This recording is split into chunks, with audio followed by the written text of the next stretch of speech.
नमस्कार। क्रिकेट की दुनिया में हमेशा कुछ ना कुछ रोमांचक होता रहता है और आज हम बात कर रहे हैं पाकिस्तान और दक्षिण अफ्रीका के बीच हुए टेस्ट मैच की। हाँ, और खास तौर पर उस मैच के चौथे दिन की। बिल्कुल, हमारे पास क्रिकबज़ की एक रिपोर्ट है और हम इसी के जरिए समझने की कोशिश करेंगे कि कैसे पाकिस्तान ने वो मैच अपने नाम किया। सही, मकसद यही है कि देखें कि मैच का पासा आखिर पलटा कैसे। तो चौथा दिन जब शुरू हुआ, स्थिति काफी दिलचस्प थी। हाँ, बहुत दिलचस्प। दक्षिण अफ्रीका को चाहिए थे 226 रन और 8 विकेट उनके हाथ में थे। मतलब कागज पर देखें तो लग सकता था कि शायद मैच दक्षिण अफ्रीका की तरफ जा रहा है। हाँ, लेकिन एशियाई पिचों पर चौथी पारी में 200 से ऊपर कुछ भी आसान नहीं होता। बिल्कुल नहीं, मैच किसी भी तरफ जा सकता था और सब कुछ निर्भर कर रहा था सुबह के पहले घंटे के खेल पर। और वो पहला घंटा पूरी तरह से पाकिस्तान के नाम रहा। हाँ, एकदम। खेल शुरू हुए ज्यादा देर नहीं हुई थी। दिन की तीसरी ही गेंद थी शायद। गेंद शाहीन अफरीदी, उनकी वो अंदर आती गेंदें तो हमेशा परेशान करती हैं। और इस बार शिकार बने पहली पारी के हीरो टोनी डिजोर्जी। हाँ, शतक लगाया था उन्होंने पहली पारी में। बिल्कुल। और यहाँ एलबीडब्ल्यू आउट हो गए, गेंद शायद थोड़ी नीचे भी रही और डिजोर्जी पूरी तरह चूक गए। ये बहुत बहुत बड़ा झटका था सुबह सुबह। मनोवैज्ञानिक तौर पर भी है ना। हाँ, बिल्कुल, मनोवैज्ञानिक और रणनीतिक दोनों ही तरह से। डिजोर्जी फॉर्म में थे, उनका आत्मविश्वास ऊपर था। सही। जब आपका सबसे सेट बल्लेबाज ऐसे आउट हो जाए तो ड्रेसिंग रूम में थोड़ी घबराहट तो फैलती है। इससे पाकिस्तान को वो मोमेंटम मिल गया जिसकी उन्हें तलाश थी। हाँ, और दक्षिण अफ्रीका तुरंत बैकफुट पर आ गया। और ये दबाव फिर रुका नहीं। दूसरे छोर से नुमान अली थे। हाँ, जिनके पास 2 विकेट तो पहले से ही थे। उन्होंने भी अपना काम जारी रखा। उन्होंने भी कसर नहीं छोड़ी। जल्द ही उन्होंने ट्रिस्टन स्टब्स को भी पवेलियन भेज दिया। हाँ, स्टब्स भी कुछ खास नहीं कर पाए तो कुछ ही ओवरों के अंदर दक्षिण अफ्रीका के 2 अहम विकेट गिर चुके थे। और स्कोरबोर्ड पर दबाव साफ दिखने लगा था। बिल्कुल, शुरुआत बहुत ही खराब रही दक्षिण अफ्रीका के लिए। हालांकि एक मौका जरूर बना था इस बीच। अच्छा। हाँ, नुमान की ही गेंद पर रायन रिकेल्टन की स्टंपिंग का मोहम्मद रिजवान चूक गए। गेंद को सफाई से पकड़ नहीं पाए। थोड़ा मुश्किल चांस था, कहना पड़ेगा। गेंद ने टर्न शायद उम्मीद से ज्यादा लिया था। ये वो क्या होता अगर वाले पल होते हैं टेस्ट क्रिकेट में। हाँ, बिल्कुल। अगर वो स्टंपिंग हो जाती तो शायद कहानी कुछ और ही होती उस वक्त। लेकिन खैर ऐसा हुआ नहीं और रिकेल्टन एक छोर पर डटे रहे। हाँ, उन्होंने समझदारी दिखाई, डिफेंस पर ध्यान दिया, विकेट बचाना जरूरी समझा। बिल्कुल, उन्हें पता था कि एक छोर संभाले रखना कितना अहम है, लेकिन दूसरे छोर पर जो हो रहा था वो बिल्कुल उल्टा था। हाँ, डिवॉल्ड ड्रेविस वो क्रीज पर आए और आते इन्होंने जैसे इरादे जाहिर कर दिए। बना डाले। स्ट्राइक रेट 100 का टेस्ट मैच में। हाँ, शुरुआत थोड़ी भाग्यशाली जरूर रही। एक बाहरी किनारा लगा। हाँ, वो स्लिप के पास से चौका चला गया था। बिल्कुल, लगा कि शायद किस्मत साथ दे रही है, लेकिन उसके बाद जो उन्होंने किया वो किस्मत नहीं थी। वो उनकी आक्रामकता थी। एकदम।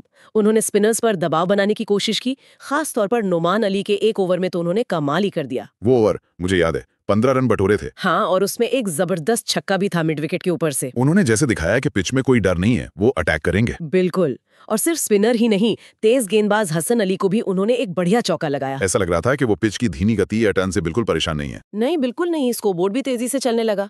दक्षिण अफ्रीका का स्कोर 100 के पार पहुंचा दिया। रिकल्टन एक छोर संभाले थे और ब्रेव्स दूसरे छोर से रन बना रहे थे। ये साझेदारी पनप रही थी। और फिर नुमान अली के खिलाफ उन्होंने एक और स्लॉग स्वीप खेला। फिर से हाँ, गेंद फिर हवा में और सीमा रेखा के पार एक और छक्का, और इसी के साथ उनका अर्धशतक भी पूरा हो गया। आत्मविश्वास देखिए, रिवर्स स्वीप जैसा शॉट भी खेला। बिल्कुल, वो पूरी तरह से नियंत्रण में लग रहे थे।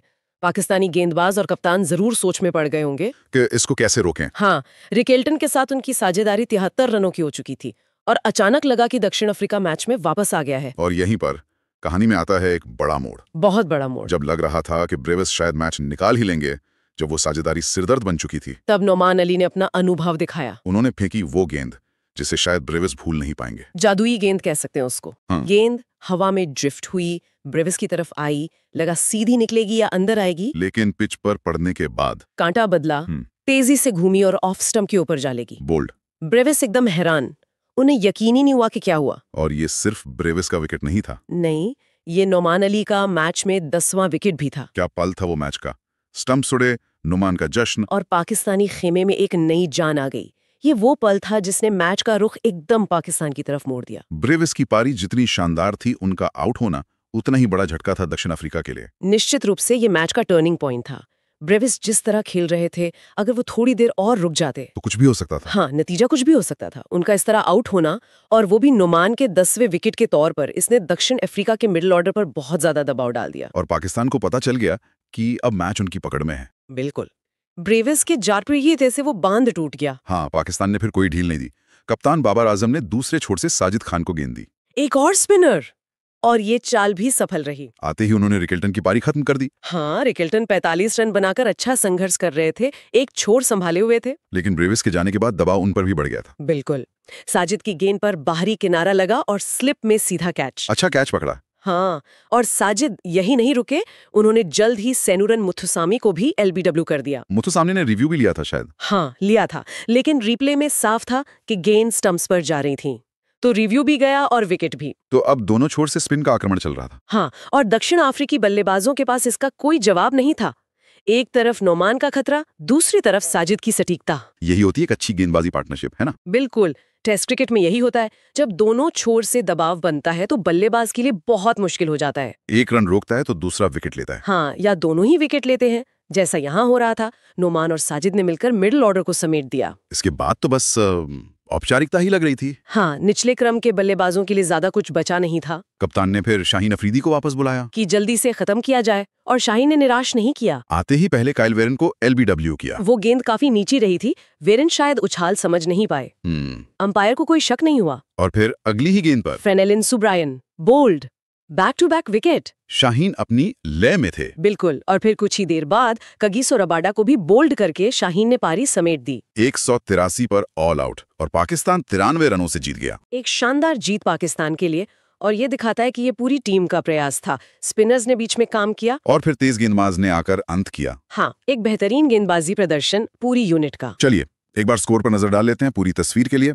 पाकिस्तान पहली पारी 378, दक्षिण अफ्रीका 269। फिर पाकिस्तान दूसरी पारी 167, जिसमें बाबर के 42 और शफीक के 41 रन थे। गेंदबाजी में मुथुसामी 5, हार्मर 4 विकेट दक्षिण अफ्रीका के लिए। सही। और फिर दक्षिण अफ्रीका को लक्ष्य मिला 378 का, लेकिन वो बना पाए सिर्फ 183 रन, जिसमें ब्रेविस के 54 और रिकेल्टन के 45 अहम थे। और पाकिस्तान के लिए गेंदबाजी में दूसरी पारी में शाहीन अफरीदी 4 विकेट और नुमान अली भी 4 विकेट। नुमान के मैच में कुल 10 विकेट हो गए। हाँ, नुमान अली का प्रदर्शन शानदार रहा, तो नतीजा पाकिस्तान 93 रनों से जीता। तो इस जीत के क्या मायने हैं पाकिस्तान के लिए? तो सीरीज में 1-0 की बढ़त। हाँ, ये बहुत अहम बढ़त है 2 मैचों की सीरीज में, और ये जीत घर पर पाकिस्तान की ताकत को भी दिखाती है, खासकर उनकी स्पिन गेंदबाजी को। नुमान अली के लिए कितना बड़ा पल होगा? बिल्कुल, उनके करियर के लिए बहुत बड़ा बूस्ट। ये दिखाता है कि कैसे एक अनुभवी घरेलू क्रिकेटर भी सही मौके पर चमक सकता है। और दक्षिण अफ्रीका के नजरिए से उनके लिए क्या सबक है यहाँ? दक्षिण अफ्रीका के लिए यकीनन ये मैच सोचने पर मजबूर करेगा। डी जॉर्जी का शतक अच्छा था, ब्रेविस रिकेल्टन ने संघर्ष दिखाया, लेकिन बाकी बल्लेबाजी? हाँ, बाकी बल्लेबाजी यूनिट को स्पिन के खिलाफ और मजबूती दिखानी होगी। ये सिर्फ इस मैच की बात नहीं, ये एक तरह का पैटर्न है। हाँ, एशियाई पिचों पर विदेशी टीमों को अक्सर ही मुश्किल आती है। बिल्कुल, स्पिन खेलना हमेशा से एक चुनौती रहा है। उन्हें अगले मैच के लिए अपनी रणनीति पर दोबारा सोचना होगा। यहाँ वो सवाल फिर से आता है, डिवॉल्ट ब्रेविस की वो पारी, वो आक्रामक रवैया, क्या वो सही था? आक्रमण से आप विपक्षी टीम पर दबाव डाल सकते हैं, रन तेजी से बना सकते हैं, मैच का नक्शा बदल सकते हैं। अगर वो टिक जाते तो? हाँ, अगर वो थोड़ी देर और टिक जाते तो वो मैच जिताने वाली पारी भी हो सकती थी, लेकिन इसमें जोखिम बहुत है। एक गलती और खेल खत्म, जैसा हुआ। बिल्कुल। तो सही तरीका क्या है? शायद इसका कोई एक जवाब नहीं है। ये खिलाड़ी पर, स्थिति पर निर्भर करता है। हाँ, खिलाड़ी की क्षमता, मैच की क्या स्थिति है, पिच कैसी है। हो सकता है एक संतुलित रवैया बेहतर हो, खराब गेंदों पर रन बनाओ, अच्छी गेंदों को सम्मान दो। लेकिन ब्रेविस जैसे खिलाड़ी को ऐसे खेलते देखना रोमांचक तो था। रोमांचक तो बिल्कुल था। ये मैच ये भी दिखाता है कि टेस्ट क्रिकेट सिर्फ तकनीक का खेल नहीं है, मानसिकता का भी है, रणनीति का भी। बिल्कुल, कब अटैक करना है, कब डिफेंस करना है, यही संतुलन साधना पड़ता है। सही कहा। तो इस शानदार विश्लेषण के बाद एक सवाल श्रोताओं के लिए छूट जाते हैं सोचने को। क्या भविष्य में एशियाई पिचों पर जीतने के लिए विदेशी टीमों को अपनी पारंपरिक शैली छोड़कर ब्रेविस की तरह ज्यादा आक्रामक होना पड़ेगा, भले ही उसमें जोखिम ज्यादा हो? ये एक दिलचस्प सवाल है, इस पर जरूर सोचिएगा।